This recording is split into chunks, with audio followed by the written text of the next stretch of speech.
मनोज जरांगे पाटलांनी काल राज्याचे माजी मुख्यमंत्री आणि आताचे उपमुख्यमंत्री माननीय देवेंद्रजी फडणवीस यांच्यावर जे आरोप केले आहेत ते हास्यास्पद आहे, निराशेमधून केलेले आहेत आणि सगळ्यात महत्त्वाचं म्हणजे इतक्या खालच्या लेवलचे आहेत.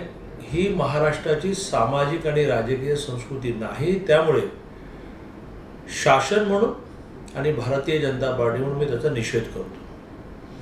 1960 साली महाराष्ट्र राज्याची स्थापना झाली.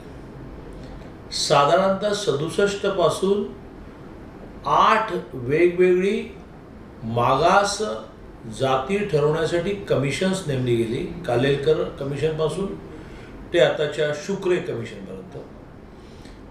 त्या 67 पासून मराठा समाजाने अनेक वेळेला आंदोलनं केली की आम्हाला आरक्षण मिळालं पाहिजे. श्रीमंत छत्रपती शाहू महाराजांच्या काळामध्ये आरक्षण होतं, मध्ये कुठे गेलं, आम्हाला द्या, आम्हाला द्या, आम्हाला द्या. 4 अमराठा मुख्यमंत्री सोडले 60 पासून 2024 पर्यंत. तर सगळे मराठा मुख्यमंत्री झाले. कोणीही मराठा समाजाला आरक्षण सोडाच, पण आरक्षण मिळेपर्यंत सुविधा पण नाही दिल्या.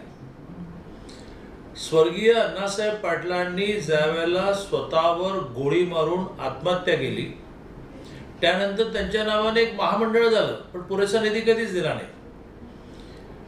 उलट 2014 साली माननीय देवेंद्रजी मुख्यमंत्री झाल्यानंतर केवळ मराठा नाही तर समाजाच्या सगळ्या जातींना, धर्मांना, भाषांना त्यांनी न्याय देण्याचा प्रयत्न केला.